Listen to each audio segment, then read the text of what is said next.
Assalamualaikum students. In last class we have completed the chapter elements and compounds till here, page number 40. So we will start from here, representation of elements.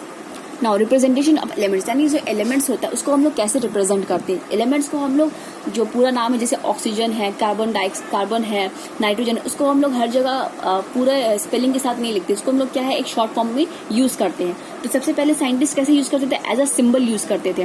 The abbreviation use to denote an element is called a symbol. तो ancient origin of symbols of elements. Ancient scientists or alchemists used certain signs and symbols of mythological origin which represented elements and compounds. तो इस तरह का कुछ shape वो लोग अपने according, मतलब जो मिथोलॉजिकल वे से करेक्ट होता था वो लोग के लिए वो लोग फॉलो करके एक साइन बनाते थे, ड्रॉ करते थे, जिसको वो एलिमेंट से रिप्रेजेंट करते थे. जैसे कि ऐसा साइन को हम लोग किससे रिप्रेजेंट करते थे, तो कॉपर को ऐसे साइन से रिप्रेजेंट करते थे, गोल्ड को इस साइन से रिप्रेजेंट करते थे, आयरन को इस साइन से रिप्रेजेंट करते थे. सिमिलरली हर एक एलिमेंट्स का वो लोग अलग अलग साइन से रिप्रेजेंट करते थे. तो सबसे पहले हम लोग क्या पढ़ेंगे यहाँ पे, डाल्टन सबसे पहले इसके बारे में बताए थे ये कि हम लोग एलिमेंट्स को रिप्रेजेंट कर सकते हैं सिंबल में.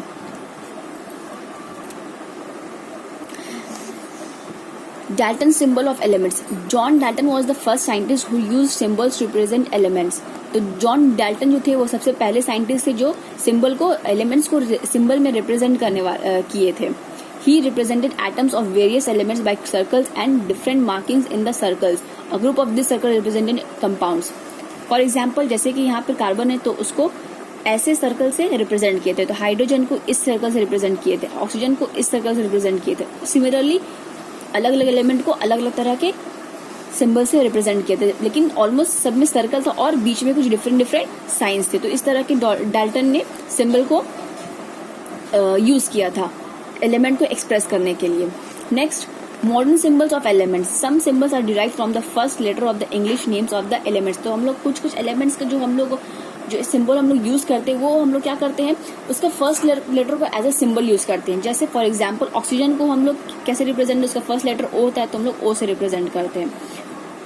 हाइड्रोजन का फर्स्ट लेटर एच होता है तो उसको हम लोग हाइड्रोजन को एच से रिप्रेजेंट करते हैं. कार्बन का फर्स्ट लेटर सी होता है तो उसको हम लोग सी से रिप्रेजेंट करते हैं. सिमिलरली हम लोग क्या करते हैं, some symbols are derived from the first letter and another significant letter of the English names of the elements. और कुछ हम लोग एलिमेंट्स के फर्स्ट लेटर और दूसरा एक सिग्निफिकेंट लेटर से एक्सप्रेस करते हैं. For example, the first letter is always written in capital. जो पहला लेटर होता है हम लोग कैपिटल में लिखते हैं, and the other significant letter is written in small, और दूसरा स्मॉल लेटर में होता है. For example, the symbol of calcium is CA. The first and the second letter of the name, मतलब कैल्शियम से ही C और A को उठा करके मतलब एज अ CA कैल्शियम को रिप्रेजेंट किया गया है. सेकेंड, क्लोरीन से C और L को लिया है, और Cl क्या किसको रिप्रेजेंट करता है, क्लोरीन को रिप्रेजेंट करता है. उसी तरह से some symbols are derive from the Latin names of the element. बहुत सारे एलिमेंट्स के जो लैटिन नेम है उससे हम लोग उसके सिंबल को रिप्रेजेंट करते हैं. फॉर एग्जाम्पल, कॉपर का Cu है उसका, क्योंकि लैटिन नेम क्यूप्रम है इसीलिए. आयरन को हम लोग Fe से रिप्रेजेंट करते हैं क्योंकि आयरन का लैटिन नेम क्या होता है, फेरम है.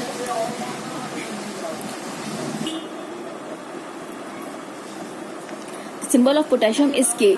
The first letter of its Latin name kalium. तो पोटेशियम को हम लोग K से रिप्रेजेंट करते हैं क्योंकि उसका लैटिन नेम कैलियम और इसका फर्स्ट लेटर कैलियम का K लिया गया. तो पोटेशियम को हम लोग एज अ K रेफर करते हैं.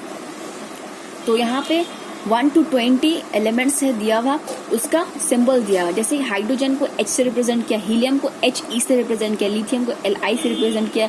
सिमिलरली जो सारा एलिमेंट्स है उसको रिप्रेजेंट किया. ये एक बार आप लोग सब देख लीजिएगा कि कौन से एलिमेंट को कैसे रिप्रेजेंट किया, क्योंकि ये इससे क्वेश्चन आएगा, दे देगा एग्जाम में. एलिमेंट्स का नाम दिया हुआ रहेगा और आप लोगों को उसका सिंबल लिखना पड़ेगा. तो ये आप लोग याद कर लीजिएगा अच्छे से. Next, Nitrogen is the most abundant element in the atmosphere. It comprises nearly 78% of all gases in the air.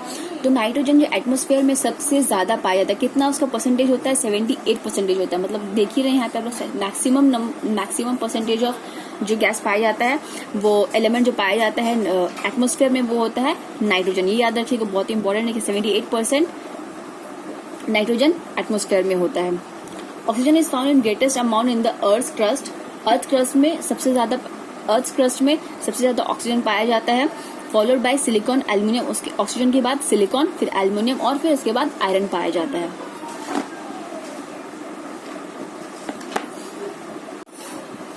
Next एक फैक्ट दिया हुआ है, the periodic table is a systematic arrangement of elements in a tabular form. It makes the study of elements easy. तो periodic table एक ऐसा table है जिसमें elements को उसके एटॉमिक नंबर के अकॉर्डिंग उसको अरेंज किया गया है, तो उसको हम लोग बोलते हैं पीरियोडिक टेबल. ये आप लोग हायर क्लास में जब जाइएगा तब इसके बारे में आप लोग फर्दर स्टडी कीजिएगा डीपली. नेक्स्ट क्वेश्चन आंसर्स है.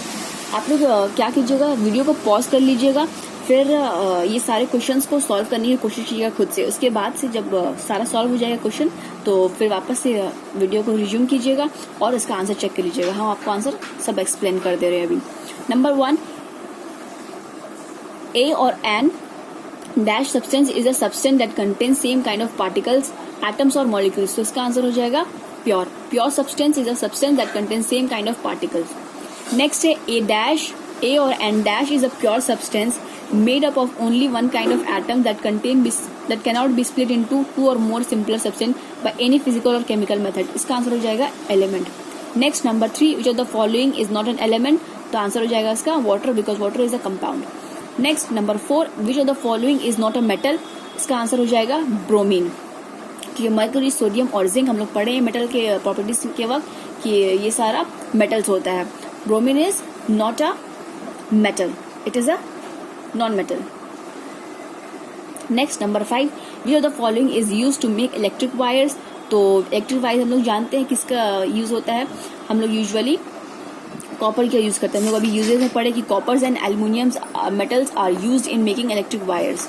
तो इलेक्ट्रिक वायर को यूज करने के लिए, इलेक्ट्रिक वायर्स को बनाने के लिए हम लोग कॉपर को यूज करते हैं. Next, which of the following does not show the properties of both metals and metalloids. तो कौन मेटल और मेटल का, जो मेटल और मेटलॉइड नॉन मेटल का प्रॉपर्टीज जो शो करता है वो होता है मेटोलाइट्स, और जो नहीं शो करता है वो होता है नोबल गैसेस. तो इसमें बोरॉन, आर्सेनिक, जर्मेनियम और फ्लोरीन, ये सारा नोबल गैसेस है. तो क्या होगा ये,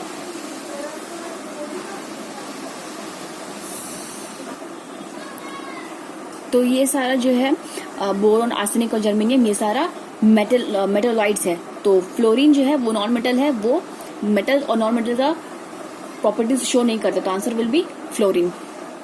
नेक्स्ट, यहाँ पे प्रॉपर्टीज दिया हुआ है, मेटल्स दिया हुआ और नॉन मेटल्स दिया हुआ है. तो इसके बारे में प्रॉपर्टीज जो दिया हुआ है उसके अकॉर्डिंग लिखना है कि क्या होता है. तो फिजिकल स्टेट, मेटल जो होता है वो सॉलिड स्टेट में पाया जाता है. नॉन मेटल सॉलिड और गैस होगा, सॉलिड और गैस. ये आप लोग कॉपी में चेक करते जाइए जो आंसर आप लोग लिखे, और अगर गलत है तो उसको करेक्शन कर लीजिए. तो नॉन मेटल्स में होगा सॉलिड और gas. Number 2, lustre.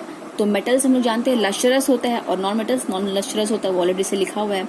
Next number 3, malleability. तो हम लोग जानते हैं मेटल्स मैलिएबल होता है, नॉन मेटल नॉन मैलिएबल होता है.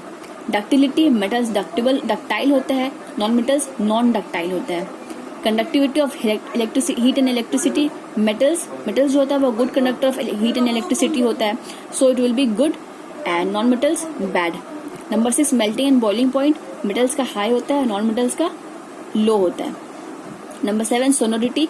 मेटल्स का सोनरस होता है, नॉन मेटल्स नॉन सोनरस होता है. नेक्स्ट यहाँ पे दिया हुआ है number C, right the symbol of the following. यानी यहाँ पे एलिमेंट्स दिया हुआ उसका हम लोग सिंबल लिखेंगे. जैसा भी यहाँ पे पढ़े हैं आप लोग कि ये इसमें सिंबल दिया हुआ, ये सारा एलिमेंट्स दिया था और उसका सिंबल है. तो वहाँ पे कुछ एलिमेंट्स का नाम दिया हुआ है, हम लोग को उसका सिंबल लिखना है. तो यहाँ से आप लोग देख के लिख सकते हैं, या आप लोग याद भी कर लीजिएगा अच्छे से. So for hydrogen we use H, aluminium Al, A and L will be small letter, A will be capital. Chlorine C, small l, capital C, small l. Beryllium Be, sodium Na, nitrogen N, calcium Ca, magnesium Mg, potassium K। सो आज के लिए बस इतना ही रखते हैं। आप लोगों का होमवर्क रहेगा कि ये जो एक्सरसाइज है, जो क्वेश्चन आंसर्स करवाए हैं आप लोगों को, वो ऑब्जेक्टिव्स ये सारा आप लोगों को कॉपी में कंप्लीट करना है और याद भी करना है। तो आज के लिए बस इतना ही। अस्सलाम वालेकुम।